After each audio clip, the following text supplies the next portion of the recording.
بسم اللہ الرحمن الرحیم۔ السلام علیکم ورحمۃ اللہ وبرکاتہ۔ آج کی اس ویڈیو میں ہم سانپ اور مور کے حوالے سے بات کریں گے کہ ان کو جنت سے کیوں نکالا گیا۔ حضرت آدم علیہ السلام اور اماں حوا علیہ السلام اپنی تخلیق اور پیدائش کے بعد جنت میں خوش و خرم زندگی بسر کر رہے تھے، جبکہ شیطان کو عالم بالا سے نکالا جا چکا تھا۔ اس لیے شیطان کے دل میں حضرت آدم علیہ السلام کی دشمنی جاگزی ہوئی اور آتش انتقام اس کے دل میں بھڑک اٹھی۔ اسے جب یہ پتہ چلا کہ حضرت آدم علیہ السلام کو جنت کے تمام میوے کھانے کی اجازت مل چکی ہے، لیکن شجر ممنوعہ یعنی گندم کے دانے کو کھانے سے منع فرما دیا گیا ہے، تو شیطان زمین سے عالم بالا کی طرف روانہ ہوا۔ جنت میں شیطان کا داخلہ ممنوع تھا، لیکن 3 اسم اعظم اسے یاد تھے جن کا ورد کرنے کی وجہ سے اس کو یہ طاقت حاصل ہو گئی کہ وہ آسمان اول سے 7ویں آسمان تک پہنچ گیا۔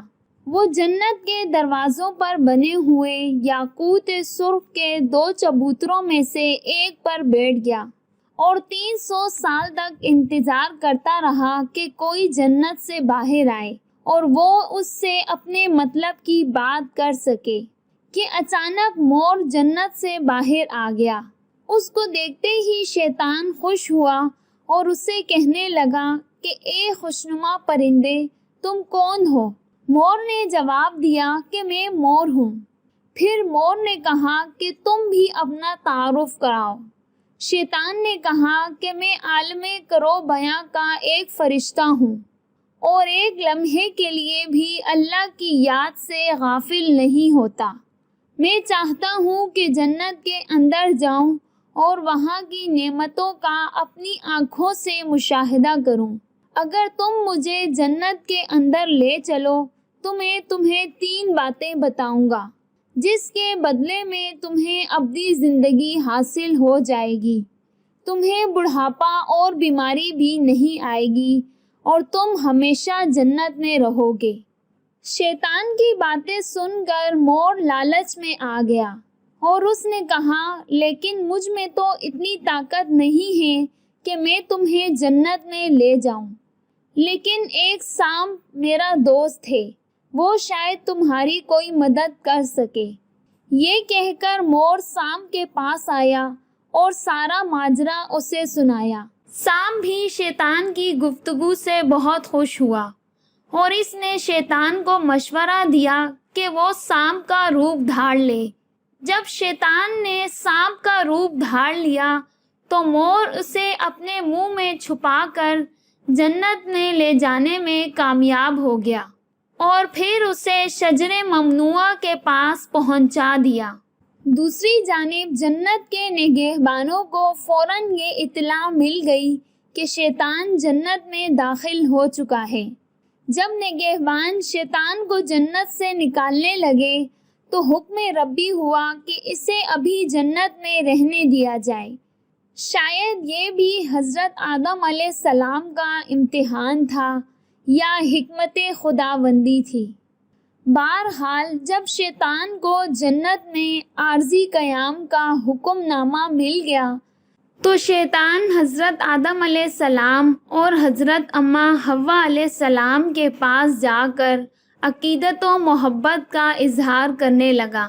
یہ دونوں ابلیس یعنی شیطان کو پہچان نہ سکے، کیونکہ ماضی کے مقابلے میں اس کی شکل تبدیل ہو چکی تھی۔ اس نے حضرت آدم علیہ السلام سے کہا کہ میں چاہتا ہوں کہ آپ ہمیشہ جنت میں اسی طرح خوش و خرم زندگی گزارتے رہیں۔ حضرت آدم علیہ السلام شیطان کی باتیں سن کر گہری سوچ میں ڈوب گئے۔ شیطان نے کہا کہ اگر آپ نے میری اس بات پر عمل کیا تو یقیناً آپ کو تا حیات جنت کی سہولتیں حاصل رہیں گی۔ یہ سن کر وہ حکم ربی سے شیطان کے بہکاوے میں آ گئے اور پوچھا کہ یہ کس طرح ممکن ہوگا۔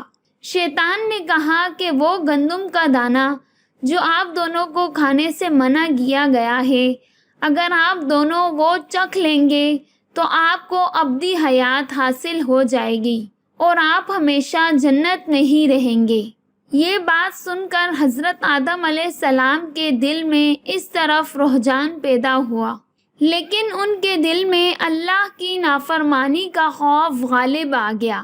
جبکہ حضرت اماں حوا علیہ السلام شیطان کی باتوں میں آ گئیں اور ان کے کہنے پر پھر دونوں نے اس شجر ممنوعہ کو چکھ لیا، جس سے دونوں بے لباس ہو گئے۔ کہانی تو بہت طویل ہے، لیکن مختصر بات یہ کہ جب حضرت آدم علیہ السلام اور اماں حوا نے اس شجر ممنوعہ کے پھل کو چکھ لیا تو اللہ کے حکم پر فرشتوں نے حضرت آدم علیہ السلام اور حضرت اماں حوا کو زمین کے مختلف حصوں پر جا اتارا۔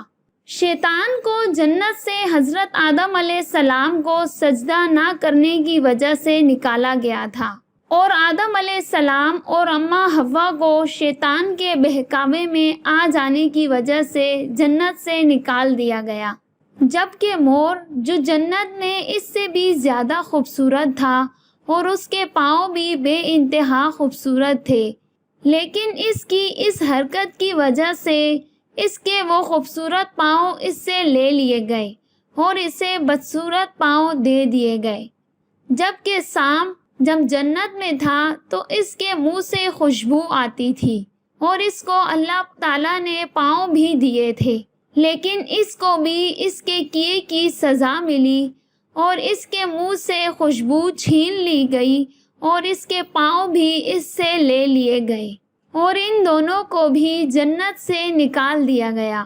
جبکہ حضرت آدم علیہ السلام اور اماں حوا کافی عرصے تک اللہ تعالیٰ سے معافیاں مانگتے رہے، روتے رہے اور ایک دوسرے سے جدا ہو کر ایک دوسرے کو ڈھونڈتے رہے اور اللہ پاک سے رو رو کر دعا کرتے رہے۔